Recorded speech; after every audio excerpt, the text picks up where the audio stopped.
Il prit alors la tunique de Joseph et ayant tué un bouc, il plongeait la tunique dans le sang.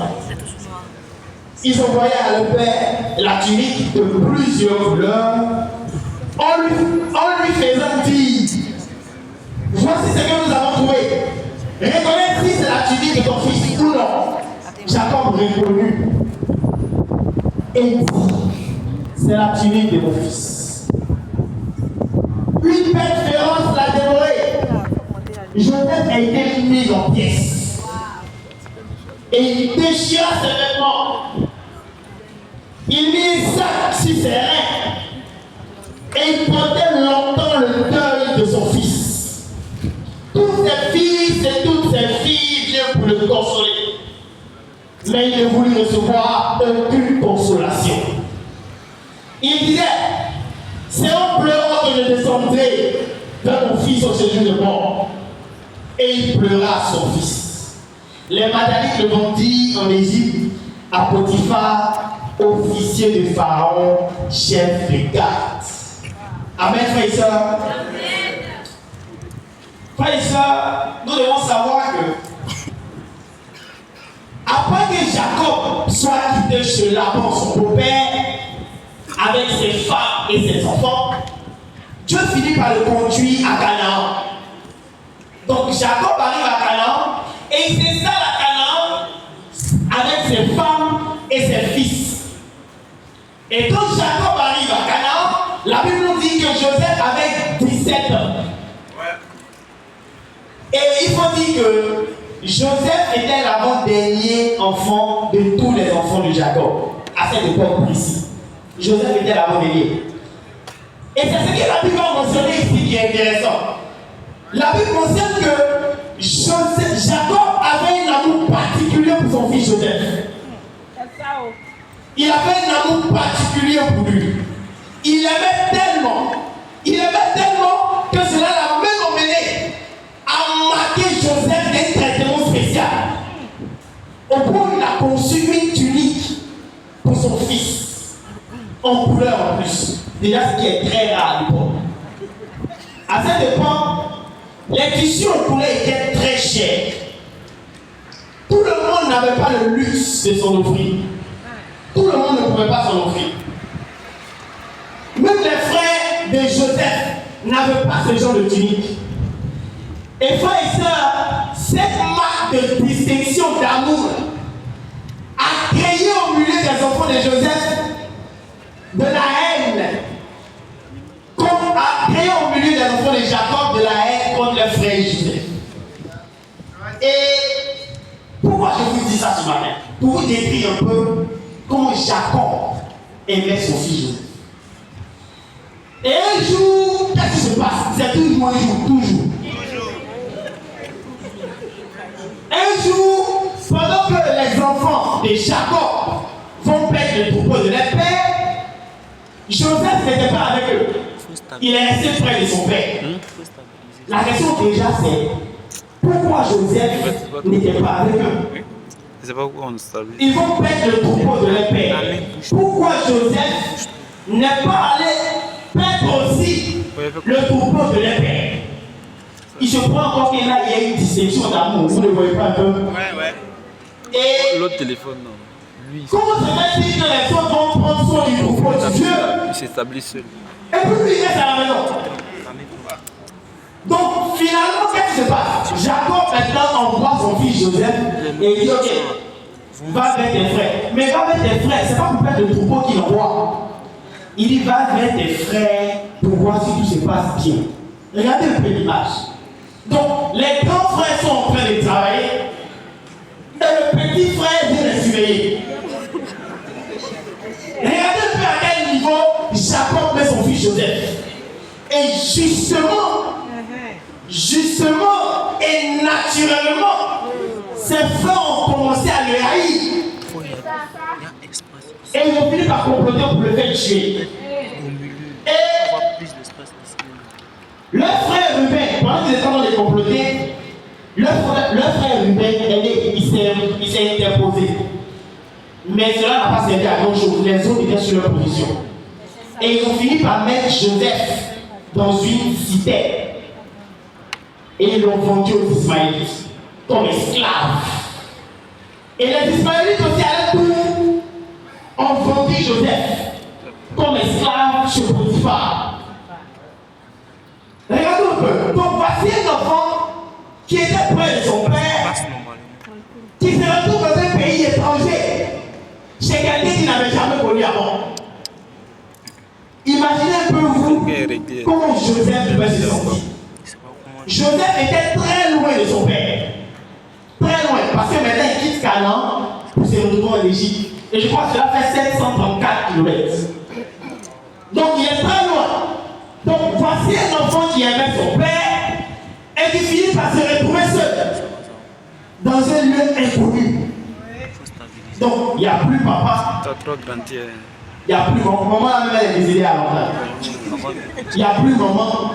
Il n'y a plus petit frère. Il n'y a plus grand frère. Et maintenant chez Potiphar, qu'est-ce qui va se passer? Maintenant chez Potiphar, en tant qu'esclave, la Bible nous dit que Joseph a passé 11 années de sa vie en tant qu'esclave chez Potiphar. 11 années de sa vie. Et comme si cela ne suffisait pas, après ces 11 ans de service comme esclave, il a été accusé d'avoir abusé la femme de son maître. Et il est allé en prison pendant encore 2 ans. Donc ça fait combien d'années au total? 13 ans, c'est que je suis. 13 ans au total. Donc 13 longues années de la vie de Joseph sont passées. Vivant comme esclave et en prison, si on cumule un peu les deux pour moi des années. Donc ça fait 13 longues années d'affliction de Joseph. 13 longues années de vie dure. D'abord vendu comme esclave par ses propres frères, accusé des délits qu'il n'a jamais commis, et oublié par les chansons du roi en prison, que des trahisons et des désolations dans la vie de Joseph. Et ça prêche. Quelle est donc cette vie que je mets sur la terre où tout ne me réussit pas? Pourquoi est-ce que cela m'arrive? Qu'est-ce que j'ai fait pour mériter ça? Je suis maudit ou bien? Je viens ici, voici ce qui arrive. Je vais là-bas, voici ce qui se passe. Je suis maudit ou bien? Rien ne va dans ma vie. Je vais ici, voici. Je vais là-bas, voici. À chaque fois, c'est la même chose. À chaque fois, c'est la même chose. Je suis découragé. Je n'ai même pas de mission au culte. Ma Dieu ne baptise même pas. C'est toujours dans l'église de maison qu'il y a les absences sans excuse. Les frères et sœurs ne viennent pas. Quand un vient, l'autre s'en va. Quand l'autre vient, un s'en va. Ma vie est mélangée. Quelles sont les difficultés que je traverse dans ma vie là même? Voici le problème qui est là, je ne vais pas finir de régler. Et voici pourquoi une autre qui s'ajoute. C'est quoi tout ça là? Un autre s'ajoute et après un autre s'ajoute. C'est quoi cette vie là même? Donc moi ma vie là c'est comme ça. Pendant 11 années de ma vie, j'ai passé comme esclave. Et comme si ça ne suffisait pas, j'ai fait 2 ans encore en prison. Oublié par les chansons du roi que moi j'ai aidé. Pourquoi ma vie finit toujours comme ça? Voici un peu les questions que Joseph pouvait se poser. Et justement, ce matin, certainement, je te pose les mêmes questions. Les mêmes questions. Pourquoi ma vie finit comme ça? Et frères et sœurs, je vais vous dire, malgré toutes les questions que Joseph devait se poser, pour lui, il ne peut pas comparer à ce que son père Jacob est en train de subir. Ça, c'est Joseph. Et Jacob, c'est qu'il subissait. Jacob était dans une grande douleur quand il reçoit la nouvelle. Lisons le verset 34 à 35. Il déchira ses vêtements. Il mit sa sur ses reins et il porta longtemps le deuil de son fils. La Bible a dit longtemps, ce n'est pas 2 jours. Longtemps le deuil de son fils. Pour ses fils, recevoir aucune consolation. Il disait, c'est un pleurant que je descendrai vers mon fils au séjour des morts. Et il pleura son fils. Jacob s'est lamenté. Il a déchiré son vêtement.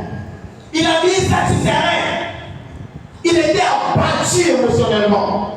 Il avait un profond chagrin pour son fils qu'il aimait.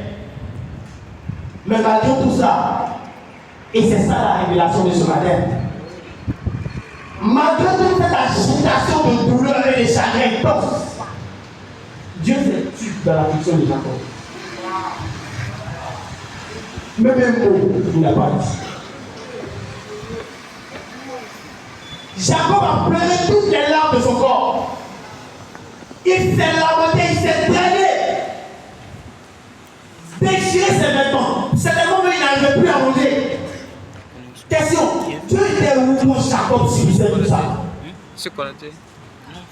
Dieu était où? Et vraiment parce que Dieu ne connaît pas Jacob, il le connaît très bien. Partager, c'est partager. Il le connaît très bien. Mais il était où pendant que Jacob subissait tout ça? Frère et sœurs, la pensée de Dieu ici est très simple à comprendre. Dieu est resté tout simplement silencieux sur la mission de Jacob. Silencieux. Il est resté silencieux devant ce que Jacob est en train de traverser. Par rapport à la paix de son fils préféré. Mes frères et sœurs, ce que nous devons comprendre ce matin, c'est que le silence de Dieu n'est pas synonyme de son inactivité. Le silence de Dieu n'est pas synonyme de son incapacité. Ce n'est pas parce que Dieu ne parle pas que cela traduit son impuissance. Ce n'est pas parce qu'il ne dit rien qu'il ne peut pas agir.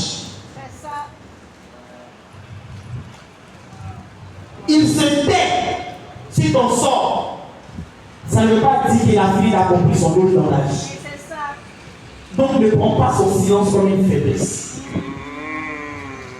Ne prends pas son silence comme quelque chose qui le dépasse lui.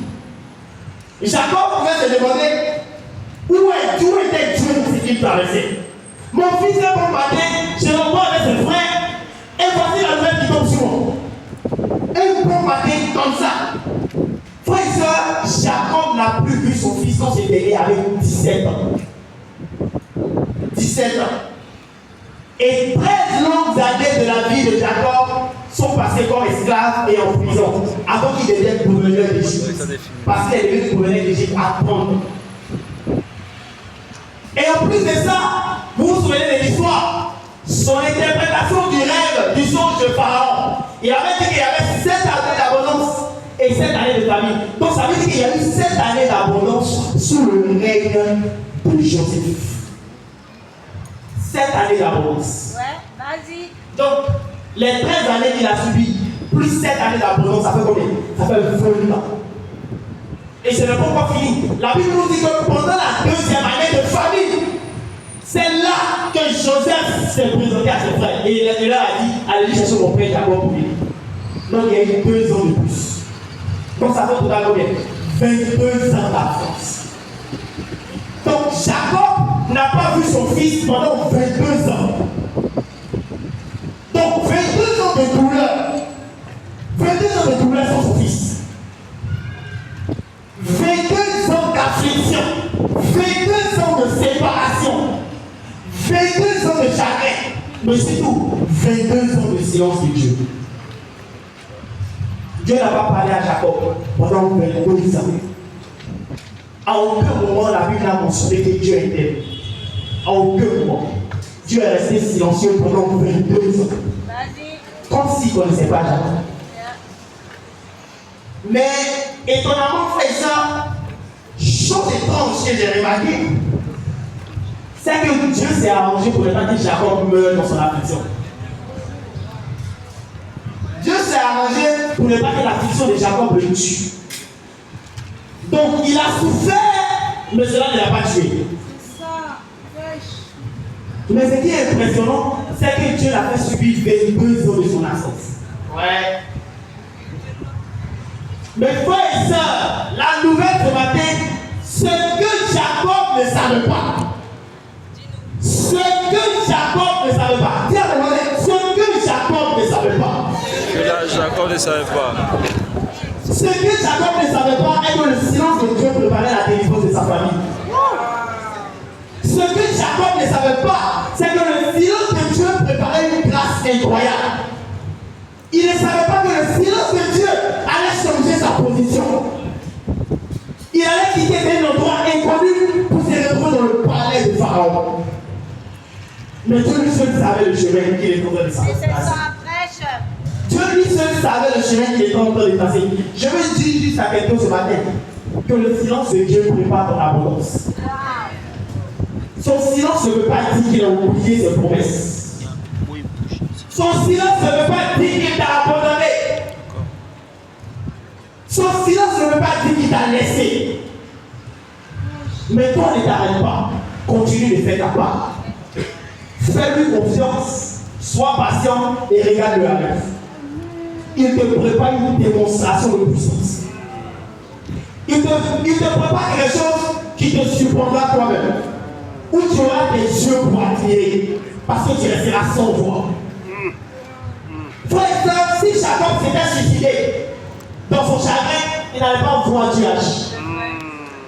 Si Jacob avait maudit Dieu, il n'allait pas voir l'œuvre de Dieu. Si Jacob avait arrêté de servir Dieu, il allait interrompre le processus d'abondance de sa vie. Dis avec moi, le processus d'abondance de sa vie. Question ce matin, toi, qu'est-ce qu'il faut pour que tu abandonnes la foi?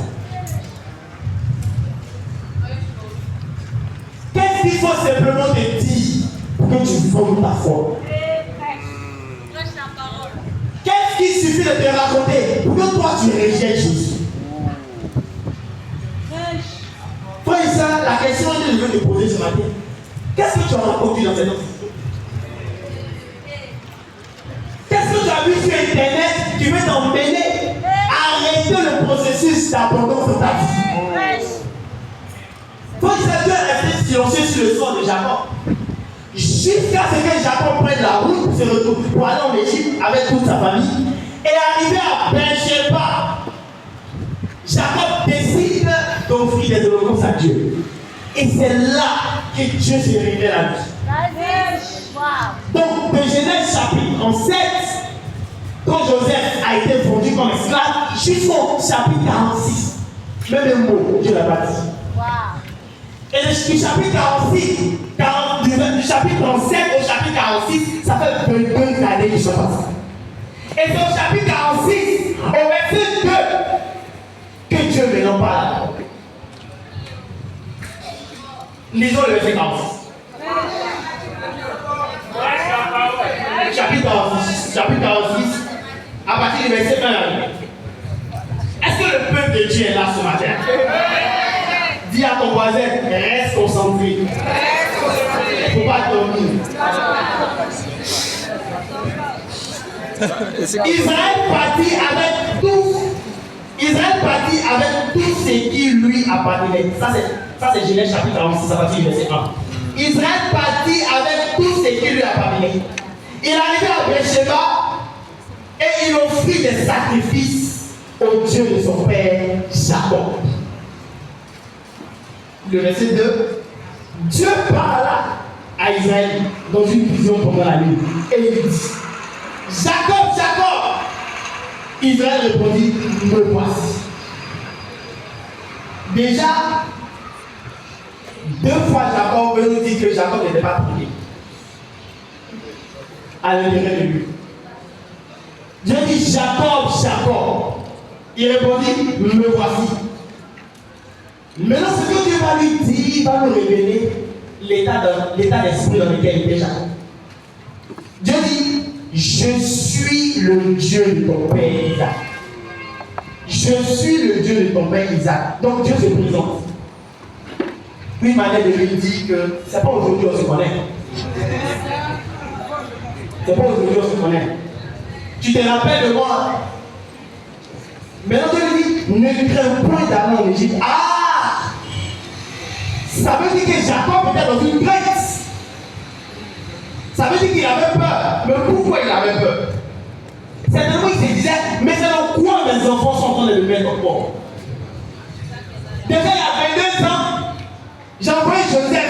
vers vous, je n'ai plus vu Joseph. Après 22 ans, vous venez me dire qu'il a envie. Et je suis quoi, il est devenu gouverneur d'Égypte. Donc quoi ils sont en train de le mettre au corps, ces enfants? Voici un peu ce que Jacob est en train de se poser comme cette question. Mais Dieu dit, ne crains point, car là, je te ferai devenir une grande nation. Ah, donc c'est ce que tu préparais. C'est ce que tu préparais dans ton silence là. C'était une grande nation que tu préparais. Donc depuis que tu te taisais, que tu ne disais rien là, c'était une grande nation que tu préparais. Ouais. Frère et soeur, je vais te poser une question ce matin. Est-ce que tu sais ce que Dieu prépare sur ta vie? Pourquoi prends-tu son silence comme son absence dans ta vie? Frère et soeur, son silence n'est pas synonyme de son absence. Ce n'est pas parce qu'il ne dit rien qu'il n'est pas là. Il peut te voir traverser ce que tu vis là. Et même un mot, il ne dit pas. Et il te regarde. Vous savez pourquoi? Parce qu'il te prépare pour ce que tu ne vois pas. Il est en train de te préparer pour ce que tu ne vois pas. Frère et soeur, quand Dieu annonçait la venue du Messie, du Christ, depuis Genèse, dans l'Ancien Testament, jusqu'au prophète Malachie, Dieu annonçait la venue du Christ au milieu des enfants d'Israël. Dieu ne cessait de dire à Israël, je vais rebâtir, je vais rebâtir, je vais rebâtir, depuis Genèse jusqu'à Malachie. Mais quand Dieu finit d'utiliser le dernier prophète de l'Ancien Testament, Malachie, pour annoncer la délivrance d'Israël, Dieu s'est tué pendant 4 siècles. Pour être plus précis, Dieu s'est tué pendant 443 ans. Et même mot, il a pris le peuple d'Israël. Il est resté silencieux. Dieu a fait plus de 400 ans de silence. Même mot, il n'a pas dit. Vous voyez, l'Ancien Testament et le Nouveau Testament dans la Bible, la page blanche que vous voyez, c'est pas là. Ça fait 4 siècles.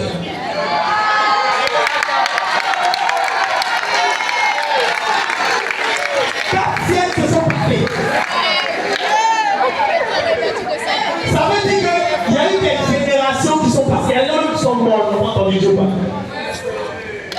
Mais regardez, quand Dieu a démarré son plan dans le livre de Matthieu, ça ne s'est plus arrêté jusqu'à ce que le monde se conduise en 30 ans.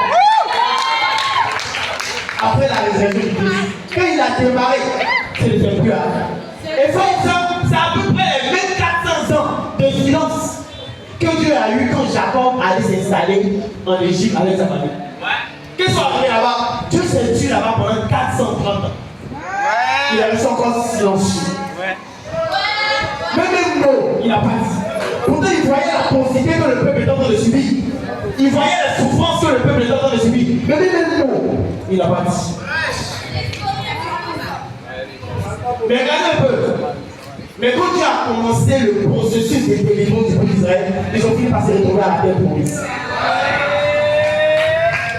Pour dire quoi? Je veux juste te dire ce matin que le silence de Dieu prépare des grandes choses pour ta vie. Est-ce que tu comprends ça? La question c'est, quand Dieu décidera d'agir là, te trouveras-t-il encore dans son royaume? Quand il décidera de bénir ton ministère là, est-ce qu'il va encore te trouver sur le terrain? Ou bien tu auras déjà abandonné la foi? Frère, le silence de Dieu prépare ton abondance. Le silence de Dieu prépare des grandes nations. C'est pourquoi ce matin, j'ai 2 petits points pour nous.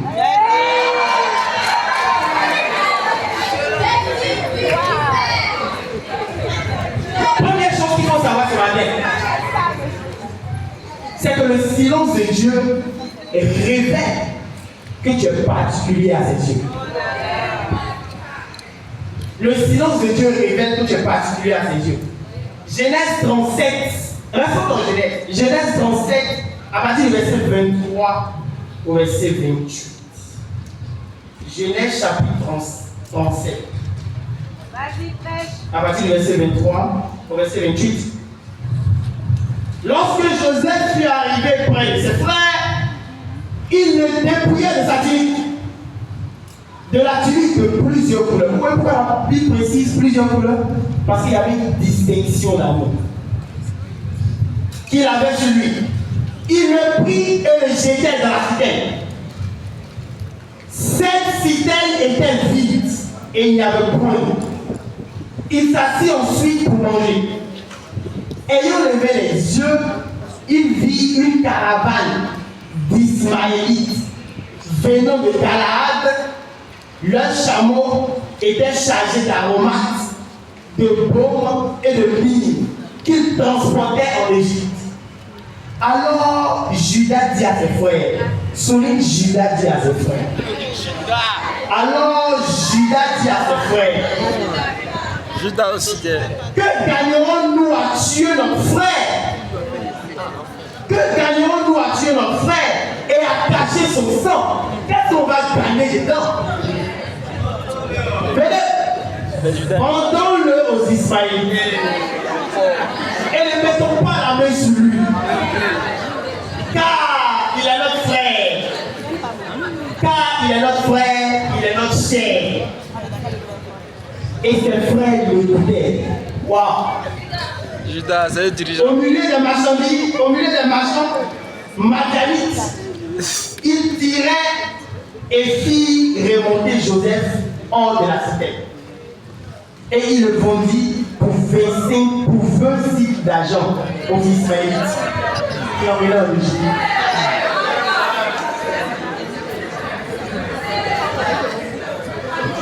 Regardez un peu ce qui se passe ici. Donc, Judas a sauvé Joseph de la mort. C'est un peu ce qui s'est passé ici. Parce que si Judas n'avait pas donné l'idée, il avait pour objectif de le tuer. Donc il a donné l'idée. Que gagnerons-nous à tuer notre frère? Non, ne le tuons pas. Vendons-le. Et frère, la révélation c'est que de la même manière que Judas a sauvé Joseph de la mort, c'est de la même manière que la descendance de Judas a sauvé l'humanité. Voici la révélation de Judas.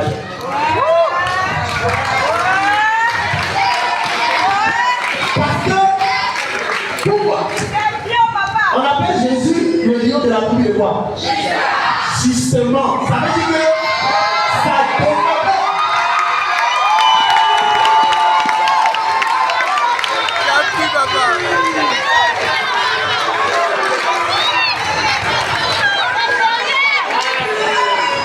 Ça veut dire quoi? Ça veut dire que Jésus vient de la descendance de Judas. Donc cela nous révèle que le sondage de Judas vis-à-vis de Joseph était la préfiguration de ce que ça allait faire pour lui. Donc regardez ce qui se passe ici. Judas sauve Joseph et Judas sauve l'humanité. Maintenant regardez ce qui est intéressant. Ce qui est intéressant c'est que quand Judas sauve Joseph, c'est pour que Joseph devienne esclave. Judas ne sauve pas Joseph pour autre chose. Judas sauve Joseph pour devenir esclave. C'est de la même manière qu'aujourd'hui nous sommes, c'est pour devenir son esclave. C'est pour devenir nous son esclave Jésus. Et frères et sœurs, oh, un esclave n'a pas de volonté propre. Un esclave a toujours un maître. Parce que le mot esclave même obtient pour son sens qu'il y a un maître. Parce que là où il n'y a pas de maître, il n'y a pas d'esclavage. Amen. Donc ça veut dire que Joseph n'avait plus son mot à dire. Donc a vendu comme ça aux Israélites. Il n'avait plus son mot à dire. Parce que maintenant, un esclave est une propriété. Vous avez ça? C'est ça. Il est devenu, Joseph n'avait plus son mot à dire parce qu'il est devenu la propriété des Ismaélites. C'est ça. Donc, s'il est devenu la propriété, c'est qu'il est devenu un bien. Donc, toi et moi, ce matin, en tant que disciples, nous sommes la propriété de Dieu. Nous sommes un bien de Dieu. Et frères et sœurs, bien ou une propriété a une grande valeur auprès de son propriétaire. Comment c'est pas ça? Donc tu ne peux pas venir jouer avec sa propriété n'importe comment. Mais c'est ça. Parce que c'est une grande valeur à ses yeux. Donc frères et sœurs, ce matin je veux juste te dire que le fait que toi et moi sommes la propriété de Dieu, ça veut dire que nous avons une grande valeur aux yeux de Dieu. Est-ce que tu peux t'applaudir ce matin? Tu es particulier aux yeux de Dieu. Tu es spécial aux yeux de Dieu. Donc ne laisse pas le diable te faire croire le contraire. C'est ça. Ne laisse pas le diable te mentir. De la même manière qu'il est difficile de mépriser son bien ou sa propriété, c'est de la même manière que Dieu tient à toi et il tient à moi. Et il ne permettra pas que sa propriété soit sous l'emprise de quelqu'un d'autre. Et même s'il laisse faire, c'est parce qu'il veut utiliser les mains du diable pour modifier encore sa propriété. Question ce matin. Est-ce qu'il y a des propriétés de Dieu ici ce matin?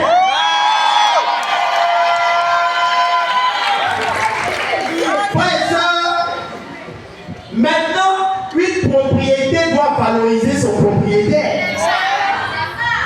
Une propriété est censée donner de la valeur à son propriétaire.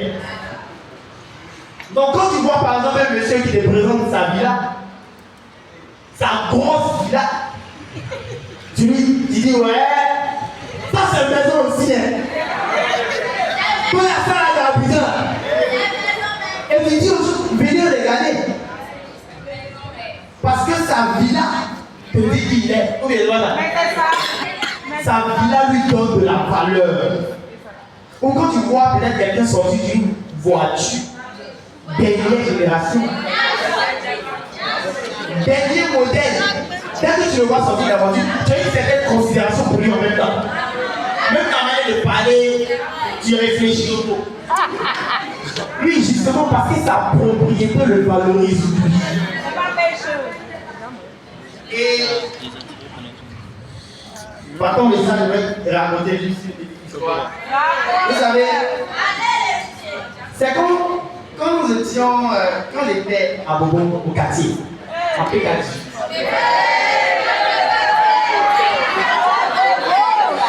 J'étais là-bas avec les amis au quartier et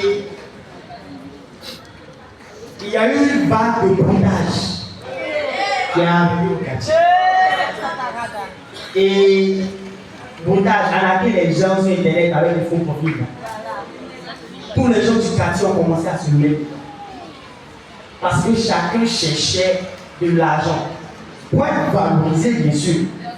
Et c'était devenu la honte. Et dans ça, il y avait un jeune de rien du tout, qui était dans la même classe que mon grand frère, en classe des secondes. Qui est un bon matin, au quartier, on le voit débarquer avec une voiture. Petit là a eu ça là-haut. Et une vraie voiture. Et il se baladait au quartier avec ça. Il allait dans le maquis, farotage, tout ça, il faisait l'argent.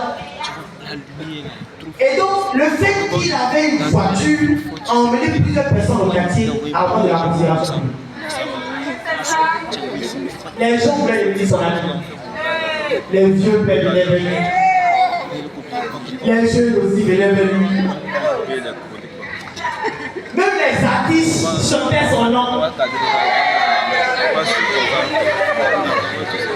Parce que, regardez, ce qu'il avait comme possession de valeur lui a donné de la valeur, même si c'était un petit du quartier.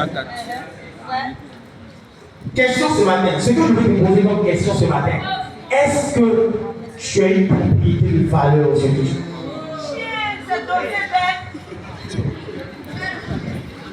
Est-ce que quand Dieu te regarde avec ta manière de vivre sur la terre, ça le valorise?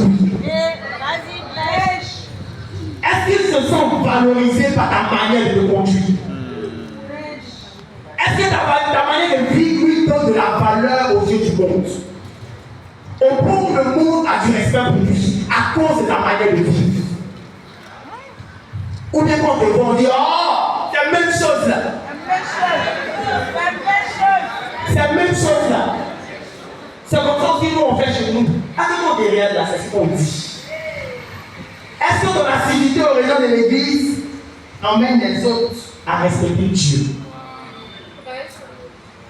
Est-ce qu'à cause de ta constante chaque jour au culte, le monde peut respecter Dieu?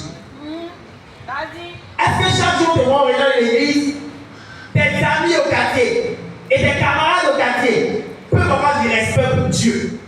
Au bout de dire, ah, c'est Dieu qui fait ça. Même malgré il est fatigué, il s'en va quand même. Alors, ce n'est pas le même Dieu qu'il connaît. Mais pour lui, il obéit à Dieu comment? Quelle est donc cette manière d'obéir à Dieu que je n'ai jamais vue? Question, est-ce que quand on regarde ta vie, là, ça valorise Jésus? Donc tu vois que ton obéissance au Seigneur peut valoriser Dieu aux yeux du monde. Est-ce que le niveau actuel de ta collecte spéciale valorise Dieu? Est-ce que Dieu se sent valorisé par la manière de lui donner? Est-ce qu'il se sent valorisé? Est-ce qu'il se sent valorisé par ta générosité? Frères et sœurs, la Bible dit en Matthieu 5, le verset 16, que votre lumière luise ainsi devant les hommes, afin qu'ils voient vos bonnes œuvres et qu'ils glorifient votre Père qui est dans les cieux. Que votre lumière luise ainsi devant les hommes. Les hommes dont la Bible parle, ils ne sont pas disciples. Les hommes dont la Bible parle ici, ils ne sont pas disciples. Parce que ce ne sont pas les disciples qui vont glorifier leur Père qui est dans les cieux. Ils sont disciples, ils le font déjà. Donc, ceux qui vont glorifier leur Père qui est dans les cieux, dont la Bible parle ici, ils ne sont pas disciples. Ce sont des pareils. Mais à cause de ta manière de vivre, eux, ils glorifient ton Père. Frères et sœurs, ce matin, penses-tu que ta vie a ce même effet sur ton entourage? Est-ce que quand ton entourage te regarde, il glorifie le Père qui est dans les cieux? Ou bien cela crée l'effet contraire? Est-ce que quand ils te regardent, ça les encourage même à mépriser Dieu? Est-ce que quand il y a capable de te conduire là, ça les emmène à ne même plus avoir de respect pour Dieu? Quelqu'un qui n'est pas disciple, qui glorifie Dieu, ça veut dire qu'il n'est pas loin d'appartenir à ce Dieu-là. Mais c'est pas ça. Donc tu vois que ta vie peut être une source de bénédiction ou de blocage pour ceux qui conduisent. Question ce matin, quel effet ta vie produit sur les autres? Est-ce que ta manière de manquer les réunions de l'église influence les autres à faire comme toi? Si c'est le cas, il faut te revoir. Vas-y, prêche. Frères et sœurs, toi et moi, nous sommes la propriété de Dieu. Donc nous sommes particuliers à ses yeux. Et le fait que nous soyons particuliers à ses yeux doit nous emmener à valoriser Dieu par notre manière de nous conduire. Et mon deuxième point ce matin, c'est le silence de Dieu traduit son amour pour toi.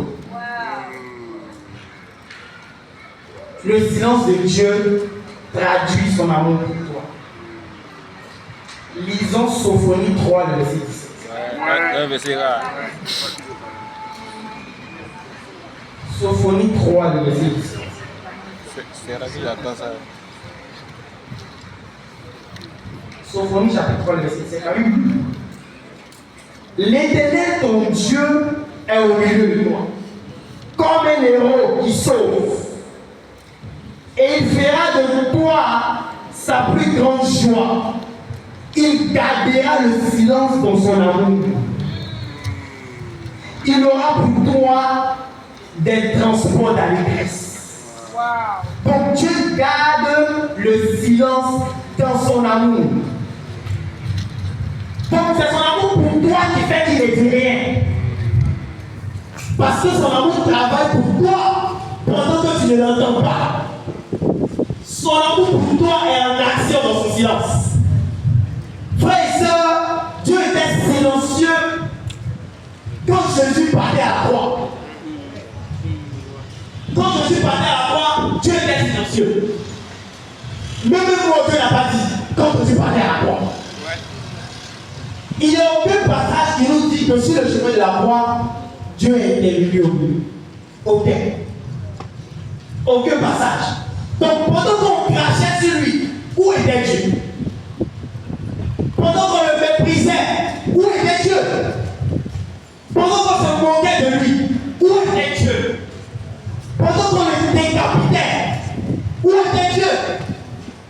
Et pour ça, pour nous montrer même que Dieu est resté silencieux, Jésus même a crié sur la croix: Père, pourquoi m'as-tu abandonné? Vas-y. Pourquoi m'as-tu abandonné? Et son cri nous révèle qu'à cet instant précis, Dieu n'était pas là. Dieu l'a laissé à son sort. Mais ma question c'est, comment peut-on rester silencieux devant une telle châtiment? Comment peut-on rester silencieux devant une telle atrocité? Comment on fait pour rester silencieux devant ça? Frère, c'est un caractère de Dieu qui est incroyable. Je regardais et j'ai dit, mais attends, comment peut-on être silencieux devant une telle atrocité? Vous vous imaginez que Dieu au ciel, regardant les humains insignifiants sur la terre, en train de mépriser son fils, cracher sur lui, le traîner comme un esclave. Comment Dieu pouvait se sentir? Imaginez-vous un peu comment Dieu pouvait se sentir. Mais comment peut-on rester silencieux devant une telle cruauté? Mais frère et soeur, le silence de Dieu traduisait son amour. Le silence de Dieu traduisait son amour non seulement pour le Christ, mais pour le reste de l'humanité. Vas-y, ouais. Parce que son amour pour nous était plus fort que la douleur qu'il ressentait en voyant son fils être maltraité comme ça. Son amour pour nous était plus fort, mais Dieu a démontré son amour par son silence. Et je voudrais dire à quelqu'un ce matin, que ton interprétation du silence de Dieu ne soit pas charnelle. Que ton interprétation du silence de Dieu soit spirituelle. Son silence révèle son amour pour toi. Maintenant, le diable peut te faire croire le contraire. Si Dieu ne parle pas, c'est qu'il t'a oublié. Si Dieu ne parle pas, c'est qu'il n'est pas en train d'agir. Si Dieu ne parle pas, c'est qu'il ne te veut plus même. Ça, c'est un mensonge du diable. Son silence traduit son amour pour toi. Parce qu'il voit tout. Ou bien c'est pas ça. Il voit tout. Donc, s'il se tait et qu'il ne dit rien, ce n'est pas parce qu'il ne le voit pas, mais c'est parce qu'il prépare des choses extraordinaires dans la vie. Amen. Et moi, ça, vous savez, je parle toujours de ça. Quand il y a eu la sécheresse dans ma famille, et que c'était devenu très difficile. On vivait à Bobo, c'était vraiment très dur. Arrivé, c'était un moment. Parce qu'on n'a pas. Il y a eu deux périodes. Il y a eu la période d'abondance. Et après, ça part. Donc, nous, on est né dans l'abondance là. Mais c'est ça. Donc, c'est ce que j'ai toujours connu. Où, dès que la vie commence, le vieux, il sort de la scolarité d'une toute l'année en même temps. Et on avait toutes sortes de fournitures scolaires. Toutes sortes de fournitures scolaires que tu peux même imaginer. Donc, les décides même les plus petits. Papier noué, polycop, tout, ensemble géométrique. On avait tout. Mais ce que le vieux ne faisait pas, il ne donnait pas l'argent. Il complète tout. Mais il ne nous a pas habitués à l'argent. Mais on était à l'aise. Donc du coup, quand la sécheresse arrive, vous imaginez, ça frappe. Et ça commence à devenir très dur. Très dur. Il n'y avait plus là. Le vieux à quelque part là-bas. La vieille à quelque part là-bas. Les enfants sont au milieu. Et maintenant, je commence à aller me chercher dehors et voir où est-ce que la vie va m'emmener. Et je pouvais me demander pourquoi est-ce que tout ça m'arrive. Je pouvais me demander pourquoi. Pourquoi? Vas-y. Et aujourd'hui, il fait ça avec du recul. Je peux comprendre pourquoi Dieu a appelé ça. Nous sommes quittés à Bobo et nous sommes arrivés à Péjéville dans une brousse, sans courant, dans le noir, sans savoir ce qu'on va manger demain. J'étais là-bas avec mes deux petits frères. La page avait vraiment les quoi. C'était vraiment du blanc au noir. Et aujourd'hui, avec du recul, je comprends qu'il a fallu ça pour que je devienne ici.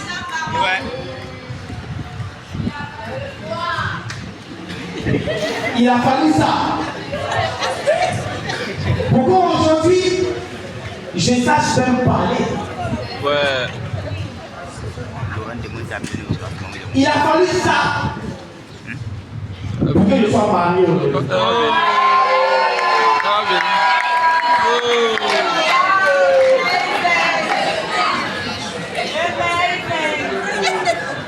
Il a fallu ces temps de difficulté là. Aujourd'hui, avec le recul, je peux lire un peu ce que j'ai eu dans mon traces. Donc il a fallu ça pour que je me tienne même debout ce matin. Il a fallu ça pour qu'aujourd'hui, je sois un instrument de l'évangile. Jamais dans ma vie je n'ai pensé devenir soit ici. Jamais de ma vie je n'ai pensé à un instant devenir serviteur de Dieu. Je vous dis, jamais de la vie je n'ai pensé devenir un évangéliste. Venir prêcher la parole de Dieu aux gens. À aucun moment de ma vie je l'ai passé. Jamais je n'ai pensé à ça. Mes frères et sœurs, aujourd'hui je suis fier de ce que je vis.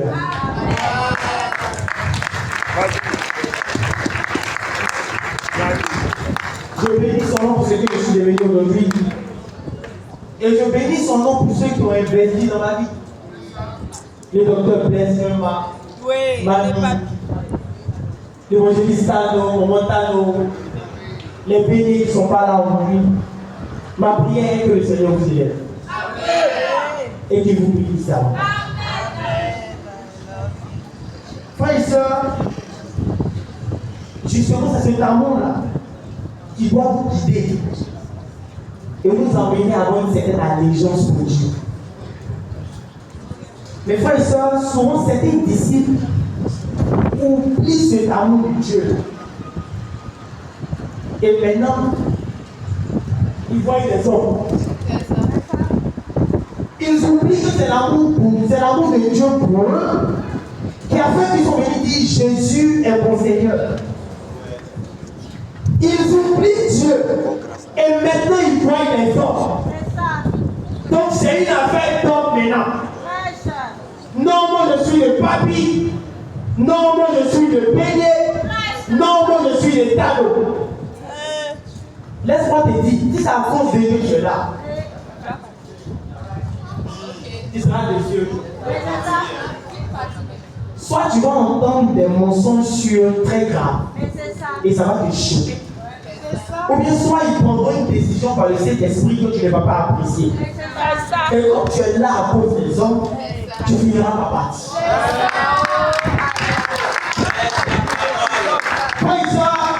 Ce matin, je veux te dire quelque chose. Si ta référence ce sont les hommes, laisse-moi te dire que tu vas partir. C'est moi qui te dis ça aujourd'hui. Si ta référence ce sont les hommes, c'est une question de temps. Tu vas partir. Tu es ici à cause de l'amour de Dieu pour toi. Tu n'es pas ici à cause des gens. Donc quand tu viens au village, c'est à cause de l'amour de Dieu pour toi. Quand tu cherches à avoir des visiteurs, c'est à cause de l'amour de Dieu pour toi. Quand tu payes ta dîme et ta collecte spéciale, c'est à cause de l'amour de Dieu pour toi. Donc, d'où vient le fait que maintenant, tes agissements et tes actions sont déterminés par ce qu'on dit. C'est écouté où? Faut dire que cela ne date pas d'aujourd'hui. Ça a commencé au 1er siècle. Il y a les disciples qui ont commencé à suivre des hommes. Lisons 1 Corinthiens 3, verset 3. 1 Corinthiens, le verset 3 à 9. 3 à 9.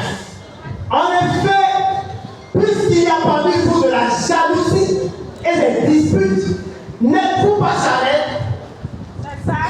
Et ne marchez-vous pas selon les hommes? Comme il dit, moi je suis d'Apollos, et moi de Paul. N'êtes-vous pas des hommes?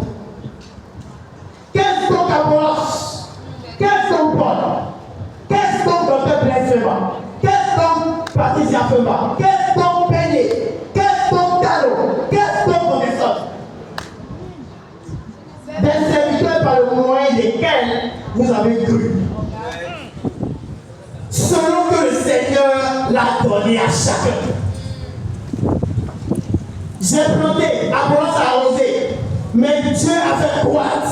En sorte que ce n'est pas celui qui plante et celui qui arrose qui est quelque chose. Ni celui qui arrose qui est quelque chose, mais Dieu qui fait croître. Celui qui plante et celui qui arrose sont égaux.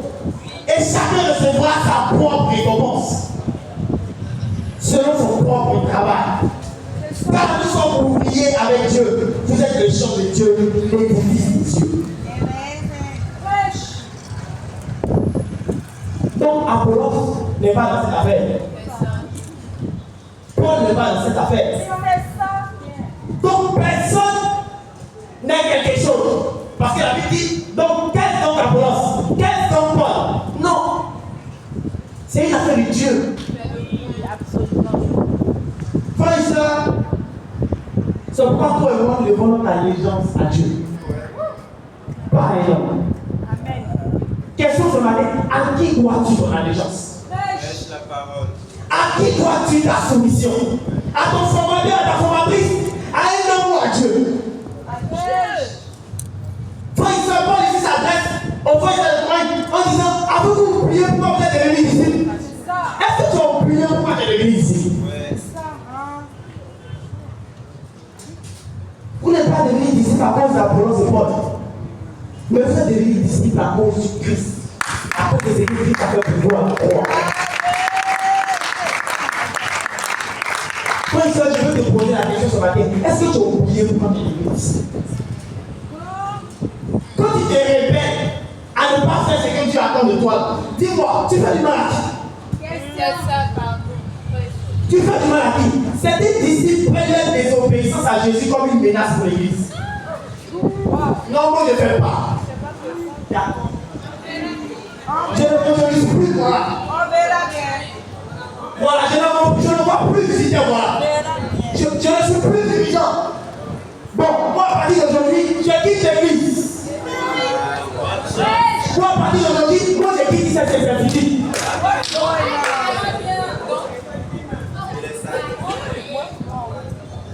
Question ce matin. Penses-tu que tu fais du mal à qui? Penses-tu que tu fais du mal à qui? Malheureusement, tu es en train de te suicider spirituellement. Parce que personne n'est mort à la croix pour toi ici. Personne n'est mort à la croix pour toi ici. Tu n'as pas été baptisé au nom du docteur Blaise Fema. Ou bien tu te souviens de ton baptême? C'est au nom du docteur Blaise Fema quand je compte demain au nom de ça. Question, pourquoi maintenant tu penses ça devient une histoire d'homme? Tu as oublié pourquoi tu es devenu ici? Tu as oublié? Maintenant pourquoi tes agissements sont par rapport à ce qu'on te dit? Au lieu que tes agissements sont par rapport à ce que Dieu dit dans la Bible. Frère et sœur, je veux nous encourager ce matin. Faisons très attention. Faisons très attention. C'est une histoire de la Bible. Il n'y a pas d'homme dedans. C'est une histoire de on fait ce que la Bible dit ou on ne fait pas ce que la Bible dit. Ce n'est pas une question d'appartenance tes agissements doivent être par rapport à ce que la Bible dit. Parce que c'est la Bible qui a fait de toi le victoire de l'Église.